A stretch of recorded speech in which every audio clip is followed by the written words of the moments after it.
Hola, bienvenidos a un video de Hablando Mierda mientras manejo. Ayer no hubo video porque tuve una transmisión desde un residencial que se está construyendo aquí en la Charles de Gaulle en Santo Domingo Este, llamado Riviera Verde, la segunda etapa. Y bueno, ya estuvimos en el lanzamiento de la primera etapa hace ya unos 9 meses y ya la segunda etapa pues se ha abierto a venta. Y dicho sea de paso, aprovecho para la cuña, están muy buenos los precios.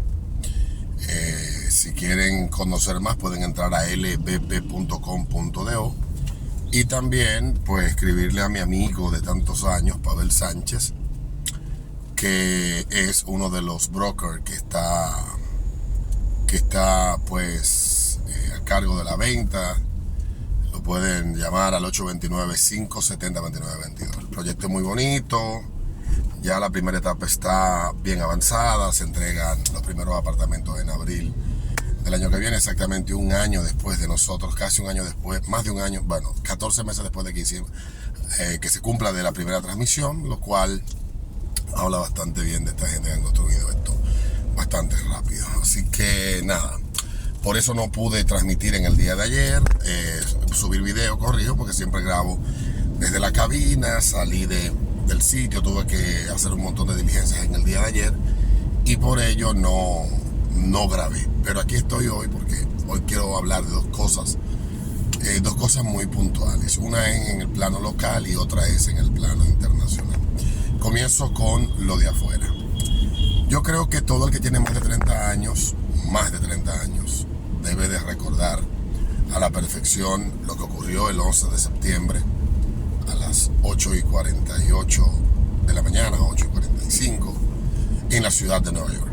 Y cómo esos eventos fueron desarrollándose. Yo tenía apenas 21 años, estaba comenzando a trabajar ya de manera fija en los medios de comunicación, estaba ya laborando en la emisora en la que hoy estoy, Ritmo 96, tenía una participación los sábados en un programa que hacía junto al Chico Maxi, el Ritmo Top 20, y pues la semana siguiente de los atentados pues comencé a trabajar fines de semana, sábados y domingos, primero domingos y luego sábados, en animación en la radio, animando canciones, ya ustedes saben, pero yo tenía apenas 21 años, estaba comenzando a vivir y no entendí en aquel momento mucho de lo que estaba sucediendo, aunque sí me interesé profundamente, primero por la gran curiosidad que siempre me ha generado Estados Unidos, la gran admiración que he tenido desde que soy un niño por la ciudad de Nueva York, y eso que simbolizaba en esos edificios para mí era una cosa interesante que soñaba en conocer. Entonces, los que crecimos y nacimos entre la década de los 80 y los 90, pues crecimos en la época en que Estados Unidos recompone su reputación en Occidente, se da la caída del muro de Berlín, triunfa la libertad y el libre mercado por encima del comunismo y la opresión, y bueno, pues nosotros crecimos con una estima, un interés por todo lo occidental, incluyendo la colonización cultural que intencionadamente o no, pero sí intencionadamente de Estados Unidos, y ese aprecio por ellos. Eso se ha diluido en los últimos 20 años, ha desaparecido.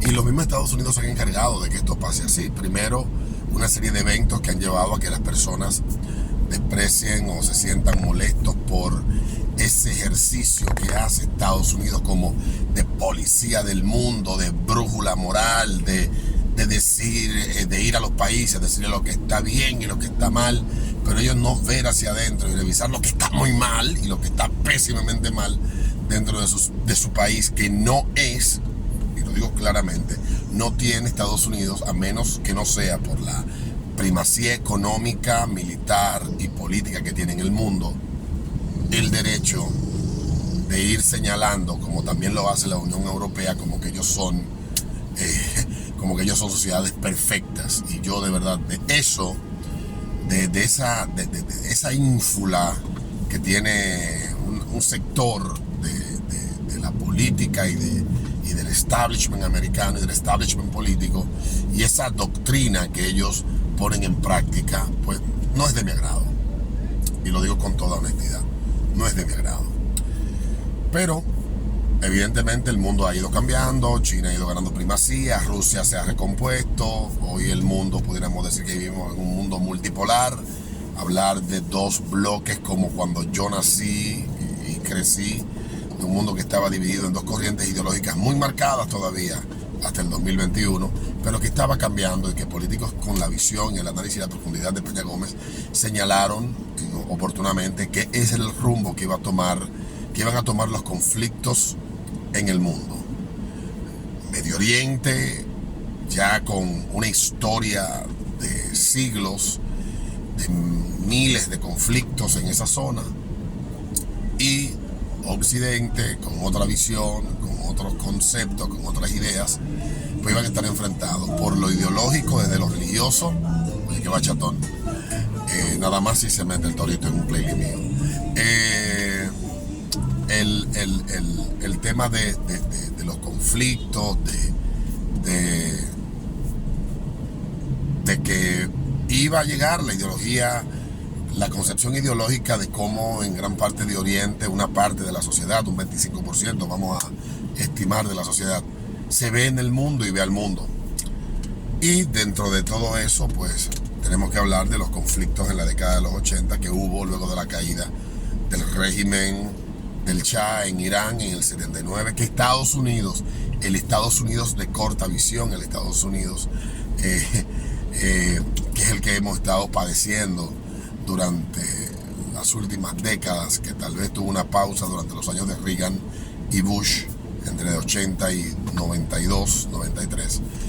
Ese Estados Unidos pues se olvidó de ese aliado y tres grandes potencias decidieron el destino de lo que pasaría con Irán, pensando que que Khomeini iba a ser un tipo que ellos iban a poder manipular. Han cometido ese error en tantas ocasiones y es increíble que lo sigan repitiendo. Bueno, pues llega la revolución de los ayatolá a Irán, se da una guerra entre Irak y Irán y el mundo, una sociedad que está dividida. Esa región no es tan homogénea como ustedes piensan. Primero, los iraníes no son árabes, son la mayoría de origen persa, pero ahí hay otras etnias.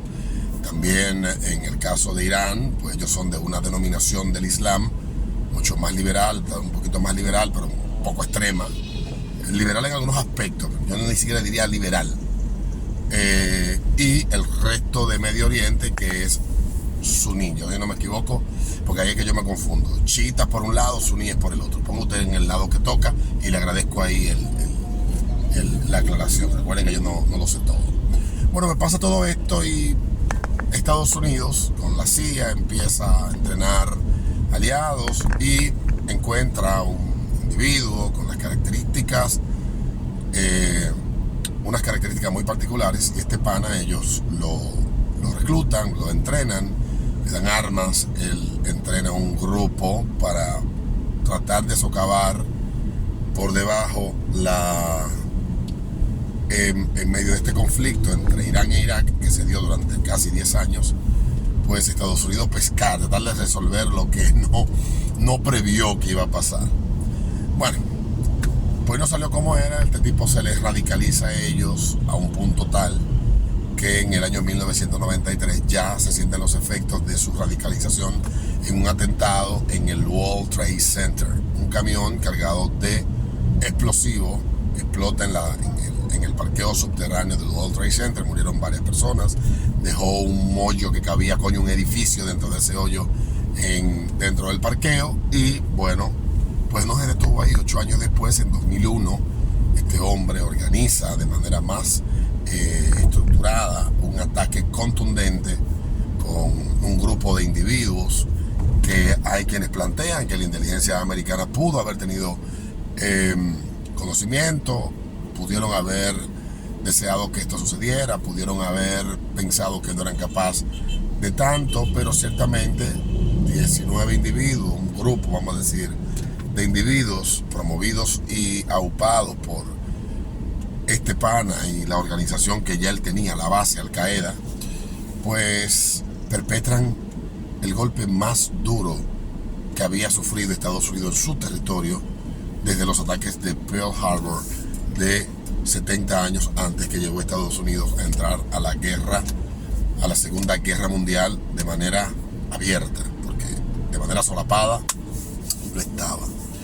Bueno, pues sucede este ataque, el mundo, los que estábamos conscientes de las redes, estamos empezando a despertar a un montón de realidades también que uno ignoraba por la juventud, pues quedamos conmovidos, impactados.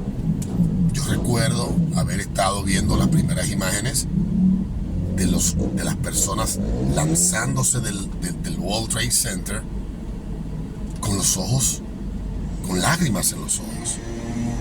Yo recuerdo que cuando uno de los edificios, después de que las dos torres se derrumbaron, de los edificios del complejo de World Trade Center, en la tarde, más o menos 4 o 3 de la tarde, se derrumbó, nosotros pensábamos que toda esa zona iba a terminar colapsada. Y una gran tristeza y un impacto, 3,000 y pico de personas que murieron, varios aviones secuestrados, todos esos aviones cayeron. Uno cayó en un campo de Pensilvania, otro golpeó el Pentágono. Ese que cayó en Pensilvania se entendía que era un avión que tenía la intención de impactar la Casa Blanca. O sea, el golpe iba a ser más contundente de lo que muchos pensaban, o de lo que finalmente fue. Hayan derribado el avión que cayó en Pensilvania o no, los americanos, esto evitó que se perpetrara ya de manera más contundente ese ataque. Bueno, pues hace unos días un periódico, The Guardian, hace unos años, publicó la carta de Bin Laden a los americanos. Esto es una carta bastante extensa donde él habla una serie de mierda, donde le dice: nosotros hicimos eso por justicia, por el diablo, porque ustedes con su homosexualidad, su corrupción, toda su vaina, bla, bla, bla, una serie de mierdas. Se hizo popular entre creadores de TikTok y han estado hablando esta semana que si tú no has leído la carta de Bin Laden deberías leerla, porque yo ahora sí entiendo y justifico lo que él hizo. Y solamente una generación que haya sido criada en la prosperidad en la que hemos crecido, alejada de un montón de peligros, aunque viendo hechos ominosos y terribles como lo que pasó en Francia con Charlie Hebdo y en el Bataclan en noviembre del 2015, o lo que sucedió en Alemania con los atropellamientos de islamistas con camiones y vehículos en varias ciudades de Alemania y otras de Francia, Niza, etc. Lo que pasó en Estados Unidos para esos mismos años, un atropellamiento de un montón de gente.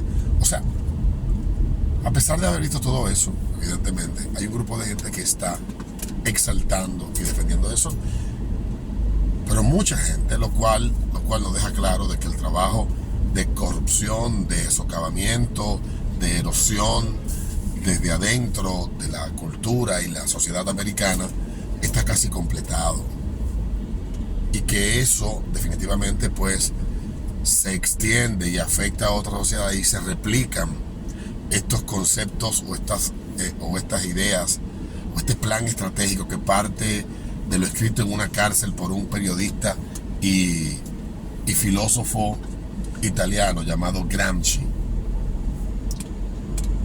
que hay que tomar todo y desde adentro destruirlo.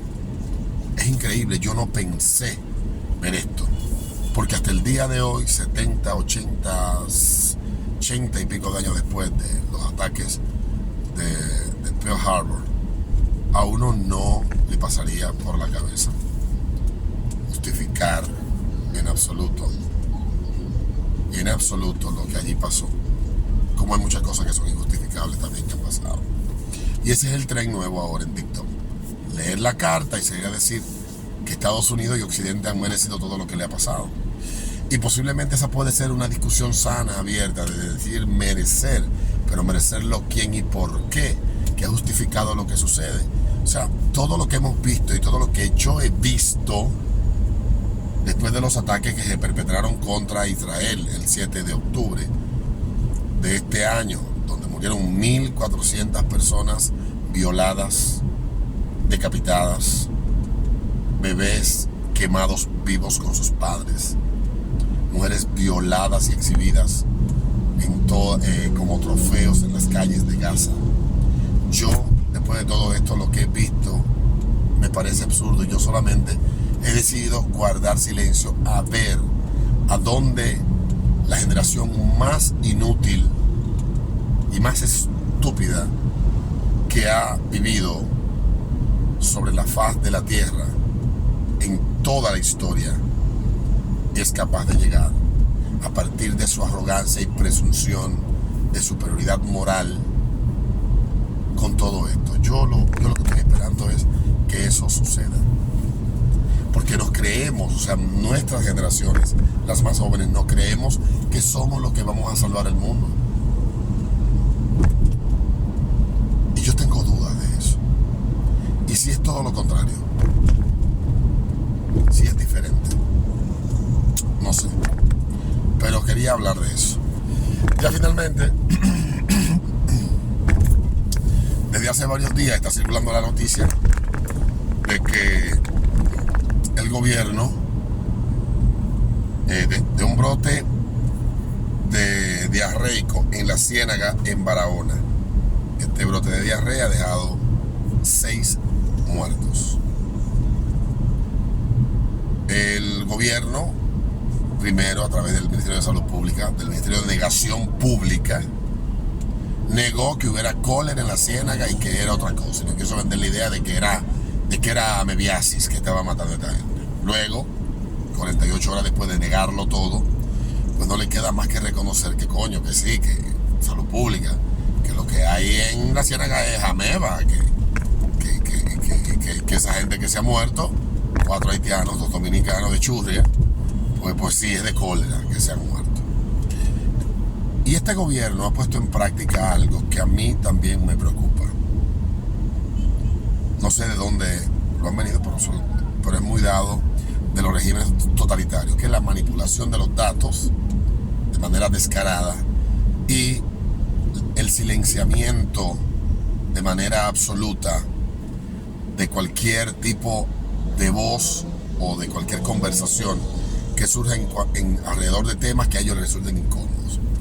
El dengue, que ellos duraron 2 meses viéndose el ombligo con el dengue, y el dengue enfermando y matando gente, todavía sigue el problema serio del dengue en la República Dominicana, pero hicieron 2 cosas: silenciar a todo el personal hospitalario, no pueden dar información, y coaccionar a medios de comunicación a cambiar el enfoque de la cobertura al tema del dengue. Un mes después de haber puesto en práctica estas 2 estrategias, ya olvidamos el dengue. Y a eso es que apuesta siempre este gobierno, a falsear la realidad, como pasó con el COVID, como pasó con la vacuna, como ha pasado con todo, incluyendo su famosa justicia independiente, que le han hecho pensar a una inmensa mayoría de la gente. Y vendrá gente aquí a partir de esto que yo digo a decirme que es mentira. Es decir, tú tienes que reconocer que ahora el Ministerio Público es mejor que en los años del PLD. Y yo le debo de decir a ustedes, no pueden ser más idiotas, porque el Ministerio Público de hoy es el mismo Ministerio Público de cuando gobernaba el PLD. Son los mismos actores, son los mismos individuos, son la misma gente, incluyendo a Miriam Germán, que es en el gobierno del PLD que la hacen miembro del tribunal de la Suprema Corte de Justicia. La historia de por qué esa señora rompe su relación de paz tiene una respuesta muy puntual. Año 2019, Consejo de la Magistratura, aupada por un grupo de agitadores que la rodearon, una serie de situaciones que se dieron que le involucraban a ella, llevaron a que ese episodio se diera, que yo no lo defiendo. Considero que por la trayectoria y la historia de doña Miriam hasta ese día no merecía una desconsideración de ese nivel por parte del presidente Medina, que fue quien mandó a Jan Alain a leer esa carta. Jan Alain, por lealtad al presidente, lo hizo. Y después de que Jan Alain te metió en el lío, Danilo me ha dicho: esta boca es mía. Pero esa es la historia. Entonces, ciertamente que todas esas historias ustedes se la tragan como un enorme huevo y lo disfrutan en sus bocas, y como le están diciendo, lo que tienes en la boca es caramelo, te estás chupando un enorme ripio, pero tu mente te dice que eso es caramelo, porque te han convencido a ello. Y a eso es lo que apuesta este gobierno, que no son tan diferentes que los del pasado, pero ustedes se darán cuenta con el tiempo. Entonces, con esto de la ciénaga, vuelven otra vez con la misma historia, la misma fórmula, la estrategia de repite, silencia, que la gente se va a olvidar. Y ya hemos olvidado un montón de cosas que hace apenas 2 semanas el país estaba incendiado por las 4 esquinas por esos temas. Nos vemos en un próximo video. Mis bombones.